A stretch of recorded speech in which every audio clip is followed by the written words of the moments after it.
ನಮಸ್ಕಾರ ಪ್ರಿಯರೇ, ಹೇಗಿದ್ದೀರಾ ಎಲ್ಲವರು? ಇವತ್ತು ನಾನು ಮಾಡುವುದು ಒಂದು ಉಪ್ಪಿನಕಾಯಿ, ಮಾವಿನಕಾಯಿದು ಒಂದು ಉಪ್ಪಿನಕಾಯಿ ಮಾಡ್ತೀನಿ, ಪಿಕ್ಕಲ್. ಅದು ಹೇಗೆ ಮಾಡ್ತೀನಿ ಅಂತ ತೋರಿಸ್ತೀನಿ. ಓಕೆ. ನಮ್ಮ ಮಾವಿನ ಮರದಿಂದ ನಮಗೆ ನೋಡಿ ಒಂದು ಬಕೆಟ್ ಮಾವಿನಕಾಯಿ ಸಿಕ್ಕಿದೆ. ಇದರ ಮುಂಚೆ ಕೂಡ ನಾನು ಉಪ್ಪಿನಕಾಯಿ ಮಾಡಿದೆ. ಈಗ ಮಳೆಕಾಲ ಬಂತಲ್ಲ, ಅದಕ್ಕೆ ಎಲ್ಲ ತೆಗೆದು ಇಟ್ಟಿದ್ದೇನೆ ನಾನು. ಈಗ ಎಲ್ಲ ಹಣ್ಣಾಗಿದೆ, ಹಣ್ಣಾಗಿದ್ದು ಬೇರೆನೇ ಇಟ್ಟಿದ್ದೀನಿ ನಾನು ಸ್ವಲ್ಪ, ಮತ್ತು ಕಾಯೋದು ಆ ಕಡೆ ಇಟ್ಟಿದ್ದೀನಿ. ಇದು ಹಣ್ಣಾಗಿದೆ, ಅದಕ್ಕೆ ನಾನು ಸ್ವಲ್ಪ ಕಾಯಿ ಮೆಣಸು ಹಾಕಿ ಉಪ್ಪು ಹಾಕಿ ಇಡ್ತೀನಿ. ಅದು ತುಂಬ ರುಚಿ ಕೊಡ್ತದೆ, ಅದು ನೀರಲ್ಲಿ ಹಾಕಿಟ್ರೆ. ಈಗ ಇದಕ್ಕೆ ಉಪ್ಪು ಹಾಕಿ ಒಂದು ದಿವಸ ಇಡಬೇಕು.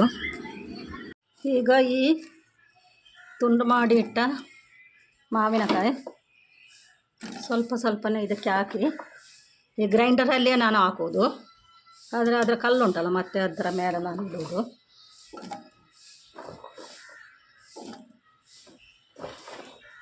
ಸ್ವಲ್ಪ ಮಾವಿನಕಾಯಿ ಮತ್ತು ಸ್ವಲ್ಪ ಉಪ್ಪು, ಹಾಗೆಯೇ ಸ್ವಲ್ಪ ಮಾವಿನಕಾಯಿ ಸ್ವಲ್ಪ ಉಪ್ಪು ಹಾಕಿ ಇಡುವ. ಲಾಸ್ಟಲ್ಲಿ ಉಪ್ಪು ಹಾಕಿ ಅದರ ಮೇಲೆ ಚೆನ್ನಾಗಿ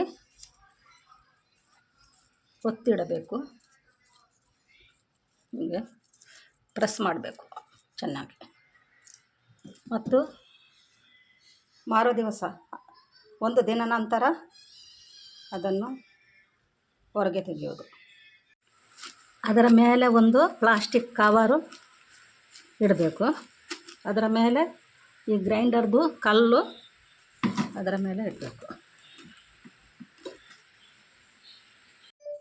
ಈಗ ಉಪ್ಪಿನಕಾಯಿ ಹಾಕಿ ಒಂದು ದಿವಸ ಆಯಿತು, ಉಪ್ಪಲ್ಲಿ ಹಾಕಿ ಮಾವಿನಕಾಯನ್ನು.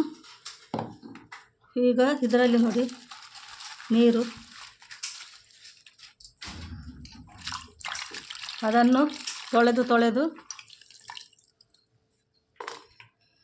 ಈಗ ತೆಗಿಬೇಕು.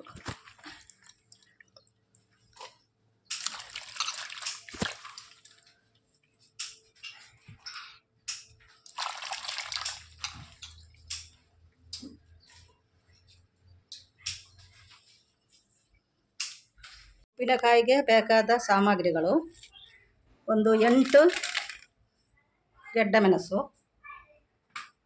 1 ಟೀ ಸ್ಪೂನ್ ಜೀರಿಗೆ, 1 ಟೀ ಸ್ಪೂನ್ ಹಾಕಿದ್ದು ನಾನು 7 ಕಿಲೋದಷ್ಟು ಮಾವಿನಕಾಯಿ ಉಂಟು, ಅದಕ್ಕೆ ಸ್ವಲ್ಪ ಜಾಸ್ತಿ ಹಾಕಿದ್ದು. ಮತ್ತು 1/4 ಟೀ ಸ್ಪೂನ್ ಹಳದಿ ಹುಡಿ,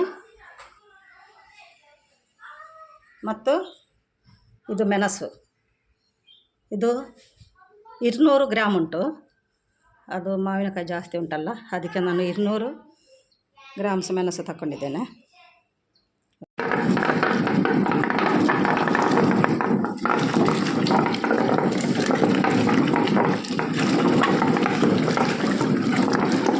ಇದು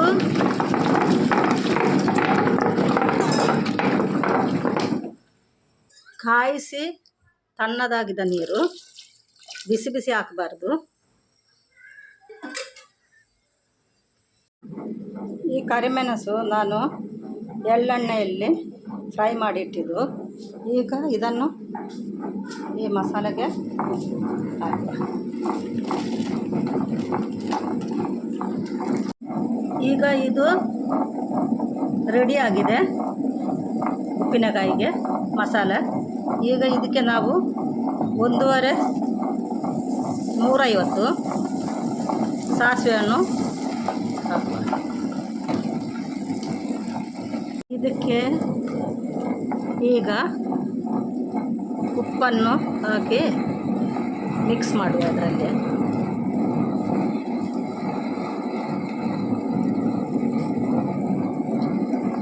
ಈಗ ಈ ಮಸಾಲೆಯನ್ನು ಉಪ್ಪಿನಕಾಯಿಗೆ ಮಿಕ್ಸ್ ಮಾಡುವ.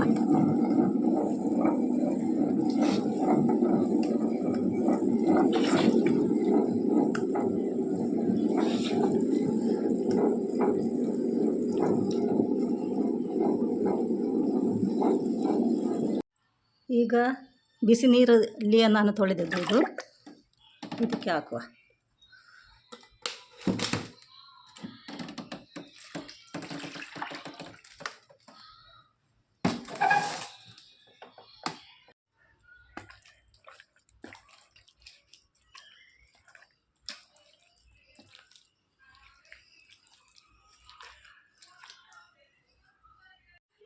ಈಗ ಉಪ್ಪಿನಕಾಯಿಗೆ ಮಸಾಲ ಹಾಕಿ ಒಂದು ದಿವಸ ಇಡಬೇಕು. ಅದರ ನಂತರ ಅದಕ್ಕೆ ಒಗ್ಗರಣೆಯನ್ನು ಕೊಡಬೇಕು. ಈಗ ಇದಕ್ಕೆ ಒಗ್ಗರಣೆ ಕೊಟ್ಟಾಯಿತು. ಎಳ್ಳೆಣ್ಣೆ ಮತ್ತು ಸಾಸಿವೆ ಬೆಳ್ಳುಳ್ಳಿ ಹಾಕಿ ಅದು ತಣ್ಣದಾದ ನಂತರ ಇದಕ್ಕೆ ಹಾಕಿದ್ದು. ಮತ್ತು ನಿಮಗೆ ಈ ಉಪ್ಪಿನಕಾಯಿ ಇಷ್ಟವಾದರೆ ಕಮೆಂಟ್ ಮಾಡಿ, ಶೇರ್ ಮಾಡಿ, ಲೈಕ್ ಮಾಡಿ. ಓಕೆ, ಬಾಯ್.